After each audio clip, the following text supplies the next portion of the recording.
Hello there, and happy Labor Day. I don't know if you've noticed, but the Danish gaming industry is going through a bit of a rough patch.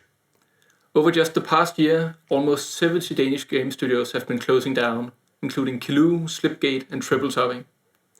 A lot of people have lost their jobs, and in an industry where jobs are hard to come by in the first place, it's not easy to replace them.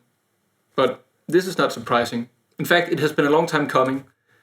Over the past 10 years, more and more Danish game studios have been closing down, until finally in 2022, the number of studios closing finally exceeded the number of studios opening. At the same time, the Danish game industry has made more and more money to the point where we routinely are more profitable than books, TV, and film. So how can it be that we're still constantly struggling to keep our heads above water? How can it be that when we're just barely 1,000 people working in this industry, 3.6 billion in revenue isn't enough to keep us afloat? So where's this money going? Well, I can tell you where it isn't going. It's not going to fair wages. It's a well-known fact that people in the gaming industry regularly make less money than they would at an equivalent position in an adjacent industry. At the same time, we have no collective bargaining and therefore basically no personal benefits, such as paid parental leave, workplace insurance, or pension plans. And these are all issues that tend to disproportionately affect women and other gender minorities, neurodivergent people, disabled people, as well as racial and cultural minorities. People who are already facing disproportionate barriers to entry and unequal opportunity inside the industry. The money is not going back into the industry through public funding and taxation. Traditionally, we've been able to seek funding at DFI, which hands out about 15 million for games each year. There's also the new Games Institute, which has been given a budget of 34 million over a period of 4 years. Compare this to the new Filmaftale, which promises the movie industry 622 million crowns every year for 4 years. And this money is going to everything from discovering new talent to supporting regional productions.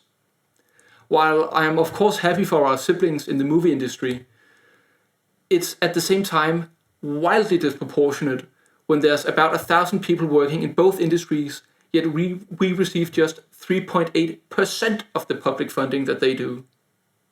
Lastly, the money is not even being used to make sure that we can make new games in the future. Studios are regularly kept off balance by having to sign away most of their net profits to external stakeholders, preventing one game from funding the next and starting a vicious cycle of economic catch-up, where one failure can bankrupt an otherwise successful company. But listen up, these external stakeholders are just one part of it. They don't make these games. We do. It's us, the artists and programmers.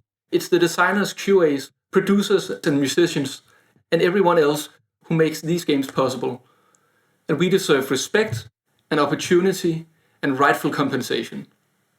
We're therefore founding a new organization, the Game Workers Guild, with the goal of giving a voice to the Danish game workers that the game industry can't ignore. Together, we can fight for just wages.